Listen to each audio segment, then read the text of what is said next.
Hello and welcome to class number 40 of the UPSC Mains Answer Writing Initiative. We have been running this initiative every single day since the last 40 days, in which every evening at 7 p.m. we have a class where we try and answer a previous year question that UPSC has asked in the mains examination, try and see how to structure these answers, and then give you homework as well for you to try and write that answer.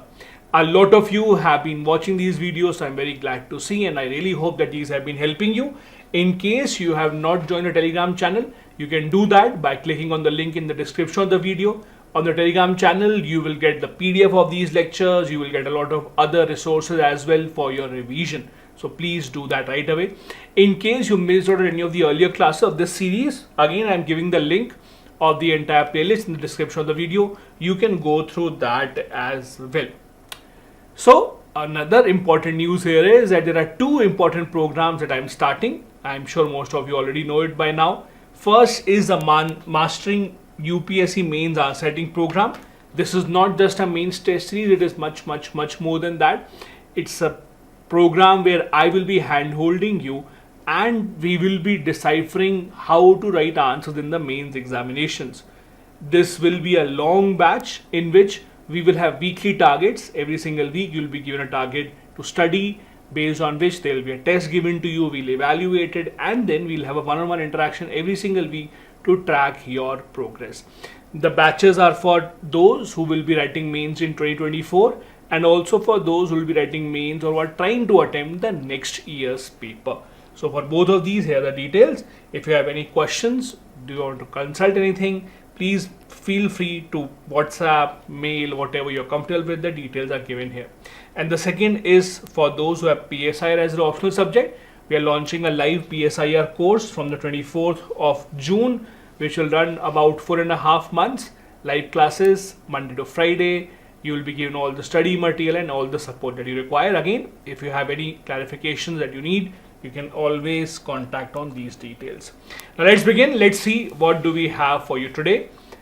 As I say in every single class, if you are new to answer writing, if you have no idea how to write answers, if this is your first attempt, I would highly advise you to go to the first class of this series.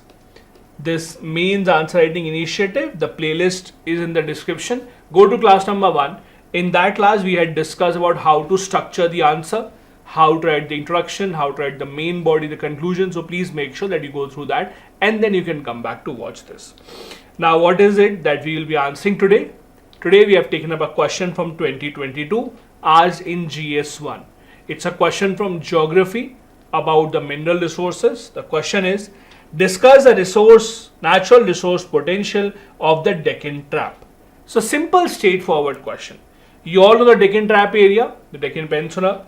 You have to tell about the natural resource potential.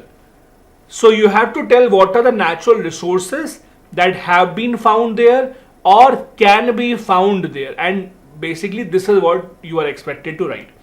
You are not expected to write about any policy as such, you are not expected to write about licensing, so don't go into a different direction by mentioning all those things. That would be an unnecessary piece of information. We just have to focus on the natural resource potential of the Deccan Trap. Now, I'm sure all of you know, those who don't know, this area is the Deccan Trap. So this military green grayish area, this is basically the Deccan Trap area.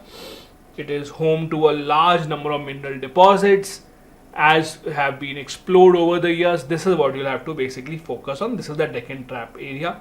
This is how it looks like. Most of it, as you can see here, has black soil. Now we'll introduce this first by telling about a fact about Deccan Traps. As I've said earlier, introduction can be either a fact or a definition. There is no point of defining Deccan Trap. We'll just give a fact about how was it formed. So Deccan Trap formation in peninsular India, created by massive volcanic eruptions.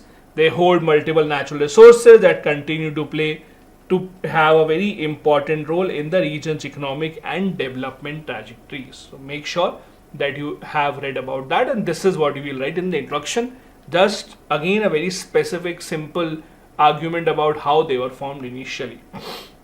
In the main body, you will have to write about what are the natural resources found in this region, starting with minerals such as manganese, copper, bauxite, dolomite, limestone, etc. These are the minerals. Not just this, we also have energy resources, oil and gas. About 30 billion tons have been found in Saurashtra, Central India belt. It also has geothermal potential with reservoirs at multiple places. It also has hydropower potential in the form of Narmada, Godavari, Krishna rivers. Not just this area also has a lot of black soil which has a very high water retention capacity. As you know, black soil is extremely well suitable for crops such as cotton and groundnut. What about the water resources? The water availability is slightly lower because of the hard rocks, but the presence of rivers such as Narmada and Tapi make it slightly easier. Then amongst natural resources, we also have the forest resources. They have the dry deciduous forest mainly. And then in the natural resources, we also can include wildlife. This is how the main body has to be written, because again, the question is simple, straightforward. Natural resource potential of the Deccan Trap. So please do not divert your attention while writing something else. The UPSC examiners and invigilators are very, very careful about why either you are sticking to the point or not. If you are not sticking to the point, if you're not writing what exactly has been asked, it will cost you a lot of marks. So focus specifically on what is being asked and write that specifically in the answer. That can be the main body. We will conclude this by again giving a fact that despite all these resources, this area has had a lot of issues in terms of development, and that can be due to issues of frequent landslides, difficult mining conditions, lack of water availability, soil degradation, etc. Again, as you see, we have not diverted into needlessly talking about a government policy, needlessly talking about licensing, etc. because that has not been asked. If the question would have been of that kind, we would have mentioned that. But in this specific question, there is no point of mentioning it, and that is why we have avoided that. So it's a simple, straightforward geography-based question that can be answered like this.